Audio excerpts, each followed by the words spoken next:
Grave, le voy a dar la bienvenida a nuestro querido amigo, el escritor y periodista, colaborador de los datos duros e informativo Basta, Ricardo Sevilla, porque hoy vamos a hablar de precisamente un personaje que ha defendido la verdad histórica una y otra vez. Y no me refiero a Jesús Murillo Caram, su creador y ahora detenido, ex procurador de México. No me refiero a algún funcionario de la administración pasada, del gabinete de Enrique Peña Nieto. Bueno, casi. Nos referimos a un sujeto que desafortunadamente ha detentado muchos puestos en los medios de comunicación corporativos y al que han puesto como cabeza parlante frente a muchos micrófonos precisamente en esos medios. Déjeme saludar con mucho gusto al querido Ricardo para que nos hable hoy de nada más y nada menos que el infame de Jorge Fernández Menéndez. Querido Ricardo, ¿cómo te va? Querido público memorioso, me va muy bien, muchas gracias, espero que a ti también. Y sí, bueno, ya estamos escuchando esta respuesta que le da el presidente López Obrador a Ernesto Ledesma, dicen en las redes sociales que lo puso en aprietos, que lo puso en jaque.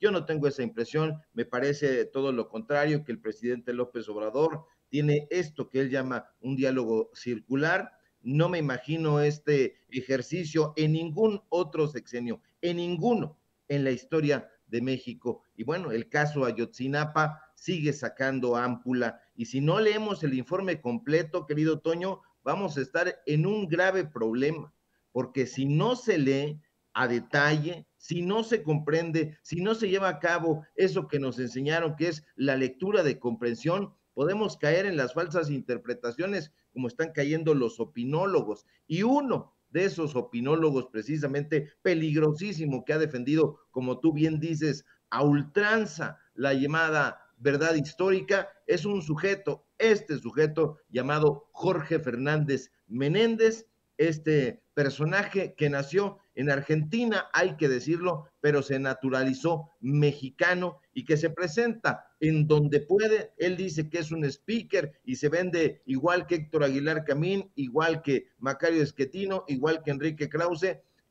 pues en dando conferencias. Él dice que es un experto en temas de seguridad nacional, pero el tipo es mucho más que eso. El tipo es empleado de Ricardo Salinas Pliego y de Olegario Vázquez Aldir.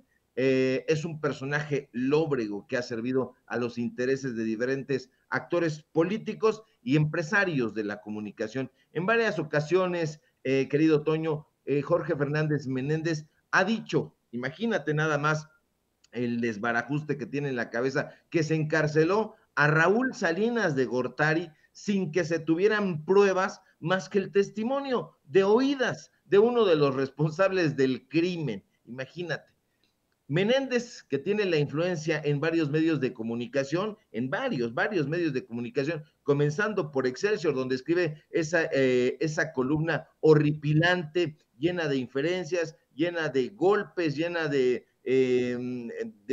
influencias de ciertos personajes, tanto empresarios como actores políticos, que se llama Rosones, también ha salido en defensa del corrupto y opresor Estado Mayor Presidencial. Ya defender al Estado Mayor Presidencial en épocas de Enrique Peña Nieto, en épocas de Calderón, en épocas de Fox, en épocas de Ernesto Zedillo, es tener la cara dura. Hace unos días, el penal militar del campo militar número 1 le abrió sus puertas a Fernández Menéndez para que le realizara una entrevista a modo al general José Rodríguez Pérez, acusado, como sabe la audiencia de Sin Censura, de delincuencia organizada por su supuesta relación con el grupo criminal Guerreros Unidos, allá en Iguala, allá en todo el estado de Guerrero, que durante el sexenio de Felipe Calderón tuvo de rodillas a ese estado. Hay que decirlo, hay que entrarle a ese tema también, pero Fernández Menéndez,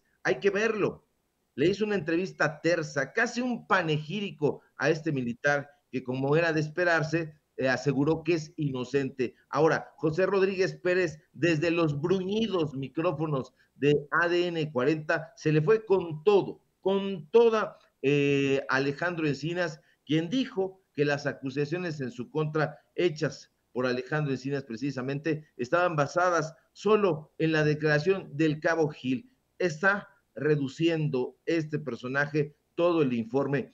Parece que no lo han leído, parece que se lo dejaron a sus defensores, pero hay que leerlo y yo invito al público memorioso a que lo lea concienzudamente. Ahí está a disposición para que la gente pueda entender toda la narrativa y que no se vaya con estas inferencias, porque esto se une a la narrativa golpista que están orquestando en varios medios de comunicación contra Encinas, concretamente los calumnistas del Financiero, del Universal, los articulistas de Grupo Expansión que se han sumado ahí a esta bataola. Está, por supuesto, y principalmente Jorge Fernández Menéndez, que desde las páginas del Pasquín Excelsior lo consienten a que diga cuanta estulticia.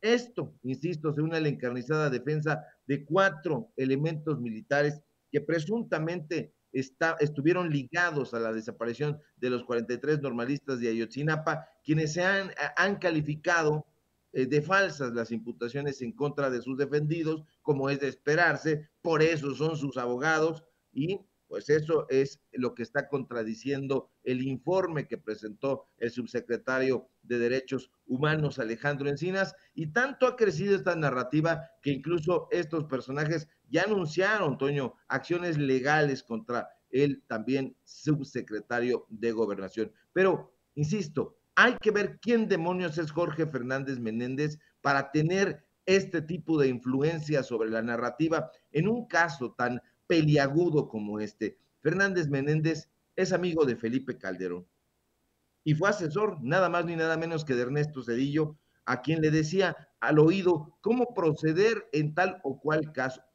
Eso, Toño, público memorioso, no es una inferencia. El mismo Fernández Menéndez lo apuntó hace poco, hace unos días, en una de sus columnas de Excelsior. Aquí lo podemos ver esta imagen donde específicamente dice que Ernesto Zedillo lo mandó llamar, estuvo 2 horas en Los Pinos platicando de lo lindo, diciéndole lo que tenía que hacer Ernesto Zedillo, era su asesor.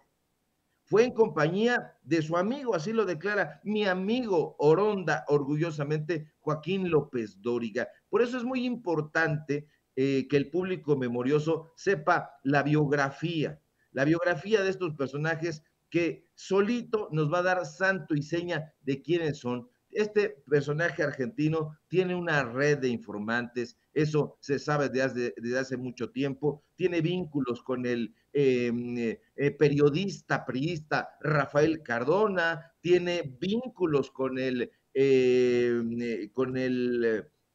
periodista chileno Pablo Iriart, este beligerante anti-López Obradorista, tiene vínculos con el priista Ricardo Alemán y por supuesto esta relación de esposos que tiene con Viviana Belsazo, y bueno, pues eso lo hace tener una gran cobertura en medios de comunicación, con Iriart a través del Financiero. Antes, Iriart, precisamente, como hacía en el 1-2, se lo llevó al periódico La Razón, donde lo hizo columnista, allá se quedó, después se fue para Excelsior, pero ahí en La Razón actualmente está escribiendo esta narrativa golpista en contra de la Cuarta Transformación, en contra de López Obrador, a favor de la verdad histórica, Murillo Caramesca, Viviana Belsazo. Entonces hay que tener muy en cuenta cuáles son las biografías de estos personajes, querido Toño, porque eso nos va a dar mucha luz,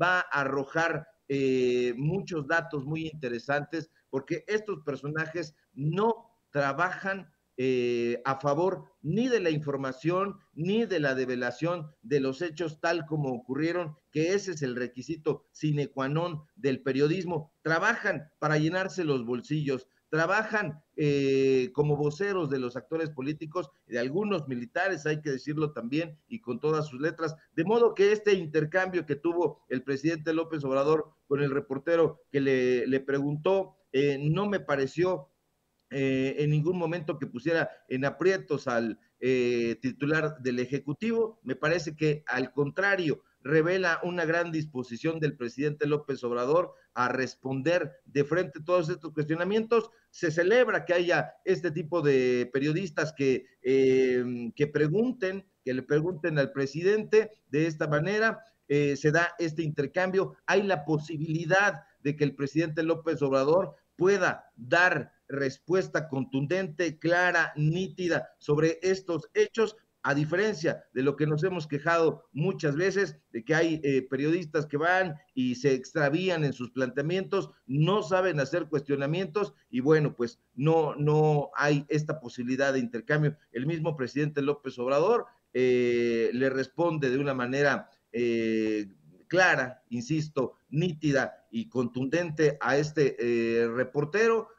Incluso pues hay la invitación a que se siga el diálogo y eso es lo que forma, querido Toño, la democracia, el intercambio de ideas y vamos a estar muy atentos, pero sobre todo le pido yo a la audiencia de Sin Censura que lea por favor el informe y que por más que lea en Excelsior, en el Reforma, en el Universal, en Milenio, todas estas apreciaciones que se están haciendo, que hace Héctor Aguilar Camín todos los días, que hace Héctor de Mauleón, etcétera, que no se deje engatusar por el falso canto de las sirenas. Todo mundo en esos medios de comunicación, por querer audiencia, le va a estar diciendo que la verdad está de su lado, pero no hay otra que los hechos duros, los datos duros, por eso hablamos siempre de ese tópico, querido Toño. Así es, querido Ricardo, yo honestamente considero que es absolutamente necesario que exista este intercambio crítico, responsable, esa es la palabra, responsable, la crítica constructiva por parte de un periodista. Lo único que yo le podría criticar a Ernesto Ledesma es pues esa egolatría que tiene a veces al considerarse el periodista que México necesita. Y sí, pues necesitamos muchos periodistas como él y ese ataque que a veces tiene en contra de cualquier persona que esté en las redes sociales, los cuestionamientos que ha hecho, la burla hacia los youtubers, por ejemplo, ¿no? Es lo único que a mí pues me llama mucho la atención de alguien que siempre ha luchado en contra de la discriminación, que siempre habla de cómo es que no podemos andar discriminando aquí y allá, que ha estado cerca de nuestras comunidades originarias, que ha luchado por precisamente casos como los que ocurren en las diferencias que existen en Oaxaca, en Chiapas, y por supuesto el caso Ayotzinapa. A mí me parece que lo único en lo que podría confrontarse Ernesto Ledesma es en eso, ¿no? En la egolatría, en esta pues idea de creerse mejor que los demás, pero de ahí en fuera es un excelente periodista y más Ledesma, estoy convencido de eso, querido Ricardo, para que hagan este tipo de cuestionamientos. Yo, y le voy a pedir a don David